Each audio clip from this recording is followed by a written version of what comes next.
Dans cette nouvelle vidéo, on va voir pourquoi le Bitcoin, c'est le king sur le marché des cryptos. Alors, vous allez certainement vous dire, c'est pas quelque chose de nouveau. C'est vrai. Ceci dit, la dominance, la force du Bitcoin sur ce cycle est beaucoup plus importante que ce qu'on avait connu par le passé. Beaucoup de gens aujourd'hui sont toujours dans l'attente d'une Alcon Season. Comme vous pouvez le voir, le Bitcoin est sur une journée rouge en cours. On est à 107 900 dollars. On est en train de jouer avec la barre des 108 000 dollars. Mais le plus important, c'est ce que vous voyez ici sur le graphique. Effectivement, on a eu une très belle journée sur le Bitcoin ce mercredi. Très belle journée également sur le marché des cryptos. C'est super important quand le Bitcoin bouge de manière significative de voir comment les altcoins réagissent. Si elles ne réagissent pas, ça pue. Si ça réagit, très bien. Ça a été le cas ce mercredi puisqu'on a eu une très belle journée sur l'ensemble du marché. Ensuite, comme vous pouvez le voir, avec ce breakout qui est apparu ce mercredi, on a eu notre première confirmation, on va dire, ce jeudi, on avait finalement joué avec la clôture. Comme vous pouvez le voir, au final, on avait clôturé juste au-dessus. Confirmation le jeudi sur le plus haut de la journée d'hier, on est monté à 110 600 dollars. C'est dommage. Si on avait clôturé dans ces niveaux-là, on aurait fait un higher high par rapport à ce que vous voyez ici. Donc ça, c'était les niveaux qu'on avait atteints début juin, il y a quasiment un mois, jour pour jour, à quelque chose près. Et puis là, avec la journée en cours, boum. C'est comme si on avait une annulation de ce breakout qui était en train de se former sur le Bitcoin. Alors attention, il ne faut pas tirer de conclusion trop vite. La journée est encore longue, entre guillemets, hein. Il y a encore des heures devant nous. On peut totalement rebondir, faire un retest, et puis boum, continuer la hausse et aller faire de nouveaux plus hauts. Si on prend les plus hauts de la journée d'hier, on est à moins de 2%, je crois. Yes. 1,29% de faire des nouveaux plus hauts et battre les niveaux qu'on avait réalisés en mai. Même ici, aujourd'hui, avec un Bitcoin à 108 000 dollars ou aux portes des 108 000 dollars, on reste à 4 petits pourcents, à mon avis, du Bitcoin, de ses plus hauts, pardon, 3,80 exactement. Donc, à voir comment on va terminer la journée, point numéro un. Point numéro 2, quel genre de week-end on va avoir. Est-ce qu'on va avoir un week-end plutôt plat où il va rien se passer. Voilà, sur la journée d'aujourd'hui, comme vous pouvez le voir, les volumes, c'est pas ouf. Donc, à voir. Est-ce que Bitcoin peut faire un nouveau plus haut cette semaine? Au final, ça risque d'être plutôt compliqué. C'était mon scénario choisi pour cette semaine, avec ce breakout en plus en milieu de semaine et la journée qu'on a eue hier. Là, je me suis dit, on peut aller le faire. On peut avoir suffisamment de peps pour aller faire un nouveau plus haut. Finalement, ça va s'avérer plus compliqué que prévu pour cette semaine, hein. Je précise pour cette semaine. Donc, on va déjà voir la journée, comment elle va se poursuivre, le week-end et ensuite la semaine prochaine, bien sûr. Maintenant. Au-delà du Bitcoin, puisque le Bitcoin contrôle le marché, hein, le Bitcoin c'est la locomotive, si vous êtes sur le marché des cryptos depuis des années, vous le savez. Et vous savez à quel point je mets souvent en avant ce graphique parce qu'encore une fois, beaucoup de gens ne l'utilisent pas ou le sous-estiment ou ne veulent pas en entendre parler. Et c'est souvent quand on est trop exposé sur les altcoins et donc du coup on a un petit peu la tête sous l'eau. Mais aujourd'hui, ce graphique, pour moi, il veut aller plus haut. Et la dominance Bitcoin va continuer à progresser à la hausse, faire un nouveau plus haut. Ici, il y a eu pas mal d'excitation sur Twitter, principalement, comme quoi c'était le top. Je vous ai dit, attention, des fois on a raison, des fois on a tort, bien sûr. Mais pour moi, c'était pas le top. Et puis au final, un peu plus d'un mois après, on a fait un nouveau top. D'accord? Donc, à hauteur on a tapé les 66%. Là, on est en daily, mais si on baisse la time frame, on a tapé les 66%. On est maintenant à 65,5. Je pense que cette dominance va continuer à monter. Donc forcément, avec cette information, ça peut vous permettre de mieux gérer votre liquidité et réfléchir à deux fois lorsque vous souhaitez utiliser votre liquidité au BBTC pour aller sur un altcoin en particulier.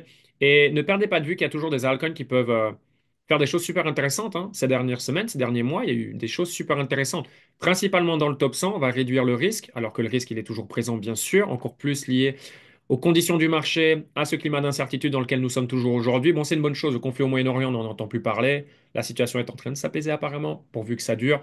Maintenant, l'histoire des tarifs risque, voilà, de se faire de plus en plus, euh, enfin, risque de faire de plus en plus parler. Voilà, je vais y arriver, puisqu'on approche la date du 9 juillet. Est-ce qu'il va y avoir une nouvelle pause? Trump dit que non, mais on sait que Trump non aujourd'hui peut devenir oui la semaine prochaine. Il y a eu un premier deal de partage avec le Vietnam. Apparemment, il y en a 100 autres qui devraient être prononcés. On a vu également que l'Europe était prête à discuter, parce que l'Europe, ils ont été un petit peu à la traîne. Donc voilà, maintenant, ils sont prêts à négocier avec les États-Unis. Donc, bref, on va voir comment tout cela va évoluer, parce qu'on reste dans ce climat, encore une fois, d'incertitude. Et si on a davantage de clarté, qu'il y a des news positives, ça pourrait définitivement influencer le stock market, qui pourrait influencer le Bitcoin et les cryptos. Alors, en ce qui concerne la Fed et le rendez-vous fin juillet avec une éventuelle baisse des taux, personnellement, j'ai du mal à y croire. Je pense que tout ça, on peut reporter à la rentrée, mois de septembre, et avoir voilà, un scénario identique à ce qu'on a connu l'année dernière. Donc, est-ce que c'est fin 2024 qu'on va avoir le Bitcoin qui va exploser et qu'on va avoir des altcoins qui vont partir violemment à la hausse? Peut-être, ça peut être totalement un scénario. Maintenant, entre aujourd'hui, 4 juillet, et le mois de septembre, il peut se passer pas mal de choses, comme on peut avoir un été complètement plat, mais on peut également avoir de l'action et on peut totalement avoir un Bitcoin qui suit les traces du SP500 et du Nasdaq pour faire de nouveaux plus hauts. Alors, on pourrait dire que le Bitcoin, en fait, a précédé, a fait de nouveaux plus hauts avant le SP500 et le Nasdaq, ce qui est très, très juste. C'est juste que maintenant, voilà, le SP500 et le Nasdaq sont sur une dynamique haussière, SP500 encore clôturé, hein. La journée, alors aujourd'hui, c'est le 4 juillet ici aux États-Unis, les marchés sont fermés, mais encore sur la journée d'hier, on fait un nouveau plus haut. Donc, on est sur un marché qui veut, voilà, comme je le disais, qui voulait aller plus haut, faire de nouveaux plus hauts. Maintenant, c'est fait. Ça continue de pousser. Donc, forcément, c'est une très bonne chose. On a un Bitcoin, encore une fois, qui est dans une bonne configuration. Il y a moins de 24 heures, énormément de gens étaient, oh, OK, Bitcoin va aller faire de nouveaux plus hauts. Et là, avec ce qui se passe maintenant, peut-être les gens, peut-être pas, en fait. À voir, OK. Euh, Pas de boule de cristal. On va voir comment le Bitcoin va se comporter durant le week-end. Maintenant, ce qui est super intéressant ici, c'est les altcoins. Voilà, on peut avoir, je peux prendre SUI par exemple. SUI, regardez, on commençait à avoir quelque chose d'intéressant ici comme vous pouvez le voir. Et puis là, ça s'annule, entre guillemets, en ce moment, hein. Bon, ça se joue à pas grand-chose. Euh, mais c'est directement lié au Bitcoin. C'est pour ça, Bitcoin is king. C'est pour ça qu'il faut être très vigilant dès qu'on bouge sur quelque chose autre que le Bitcoin. Donc, je fais référence aux altcoins. Bon, on a un Ethereum qui prend un peu moins de moins 4%, mais Ethereum qui reste très solide, hein. Clairement en phase consolidation, accumulation, déviation ici. Bon, ça, c'était l'épisode Moyen-Orient. Très belle récupération. Donc voilà Ethereum qui continue à montrer des signes super intéressants. Donc ça, c'est vraiment bien. Solana, c'est un petit peu plus compliqué, surtout si on le met contre BTC. Est-ce que Solana nous fait pas un Ethereum d'il y a un an? Ça se discute, ça se discute. Le premier ETF Solana a été lancé ce mercredi. Bon, on a eu une bonne réaction, hein. Regardez mercredi. Bon, après. Je pense que c'était difficile de ne pas avoir une bonne journée avec la journée du Bitcoin qui a donné le tempo. L'ensemble du marché a été vert. Et puis là, voilà, tout est rouge. D'accord? Mais on est sur des niveaux importants ici sur Solana. Et puis là, c'est le gros support pour Solana à bien hold, bien sûr. Voilà, de manière assez générale. S'il y a des coins qui sont dans des configurations similaires à SUI ou beaucoup plus intéressantes que SUI, parce qu'il y en a, hein. Il y a voilà, il y a Falcon que j'aime bien ces dernières semaines à de multiples reprises, et qui montre, voilà, des signes super intéressants. Peut-être un chouette trade à prendre. Personnellement, trade en cours.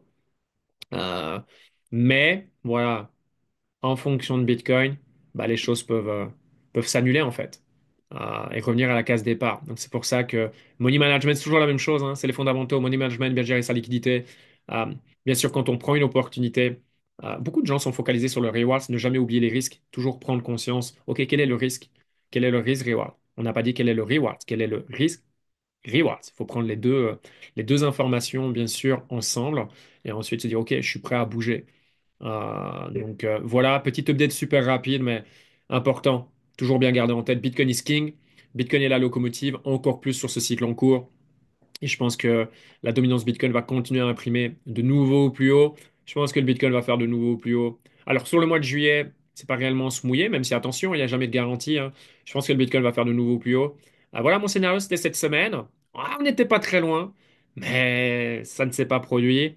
Ça va être compliqué sur ce week-end je pense. Maintenant, partie remise la semaine prochaine. Encore une fois, on peut avoir un signal très bullish, hein. Si on repasse au-dessus, on peut avoir un signal très bullish. Et voilà, si on est exemple, allez, prenons un exemple, on est à 109 000, légèrement en dessous. On est à moins de 3% des plus hauts. Bien sûr que c'est possible de faire un plus haut sur ce week-end. Maintenant, je miserai pas sur ça. Voilà, je miserai pas sur ça. Maintenant, faire un nouveau plus haut la semaine prochaine. Voilà, c'est reporter l'échéance à une semaine. Donc, encore une fois, on verra. Mais voilà, si le Bitcoin, bien évidemment, se reprend, poursuit sa hausse, sa bonne reprise, ça devrait influencer les altcoins. Donc voilà, on suivra ça de près et surtout bah, comment la dominance Bitcoin va se comporter. Alors quand on rajoute celle de l'Ethereum au stablecoin, c'est super intéressant parce qu'on a tapé hein, les 82% maintenant. Donc la grande question, est-ce qu'encore une fois les 82% feront office de top? Forcément, je le souhaite, vous le souhaitez fort probablement. Ça voudrait donc dire qu'après, ben, les altcoins vont commencer à faire des choses super intéressantes, en fait, encore plus intéressantes que le Bitcoin et l'Ethereum contre l'USD. C'est ce que tout le monde veut voir. Donc, à voir. Regardez ici, la dominance est montée très très haut. On est monté à du 90%. D'accord? Avant ensuite de bien, de bien, de bien descendre. Et c'est vraiment là où les altcoins en 2021 on avait eu un signal, un 30 octobre, souvenez-vous. Très très bon dernier trimestre de l'année 2020. Excellent. Mais après, là, c'est là où bon, les altcoins ont réellement décollé contre l'USD jusque mai, hein. Et l'épisode notamment FTX de mémoire, Terra Luna, quand il avait tapé les plus de 100 dollars. Et puis, ouais. Et puis depuis, ben, on est dans l'attente d'une nouvelle altcoin season. Donc voilà. Est-ce que les 82% seront un top ou est-ce que cette dominance va pousser plus haut avant éventuellement de comment continuer à diminuer ça. On peut pas le savoir à l'avance. On verra ça dans les prochains jours. Et déjà, ça commencera par, bien sûr, faire de nouveaux plus hauts sur le Bitcoin. Voilà. Ça, c'est la première chose. On doit faire de nouveaux plus hauts sur le Bitcoin. S'il n'y a pas de plus haut sur le Bitcoin, les altcoins, je dis pas, on a des choses, on fait des choses. Mais bon, on est gourmand. On veut beaucoup plus. Et pour ça, il faut embarquer de nouvelles personnes. Il faut de la nouvelle liquidité. Il faut de l'engouement. Seule manière pour que ça arrive, c'est que le Bitcoin fasse de nouveaux plus hauts et poursuive sa hausse. Et là, on peut avoir des choses qui commencent à être intéressantes parce que les altcoins nous montrent qu'elles sont prêtes. Les altcoins sont dans le starting block. Les altcoins, notamment Ethereum, quand le Bitcoin est vert, Ethereum fait une bonne journée. D'accord? Chose qu'on n'avait pas vue depuis 1 an et demi, 2 ans. Donc, si Ethereum est toujours la reine des altcoins et le leader indicateur des altcoins, on n'a jamais été aussi proche de faire la bascule. Maintenant, quand cette bascule va arriver, vous en doutez, je ne sais pas et personne ne sait.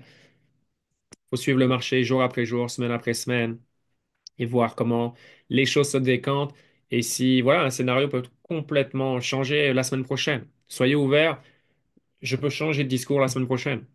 Complètement, bien sûr. C'est directement lié au marché ce qu'il fait.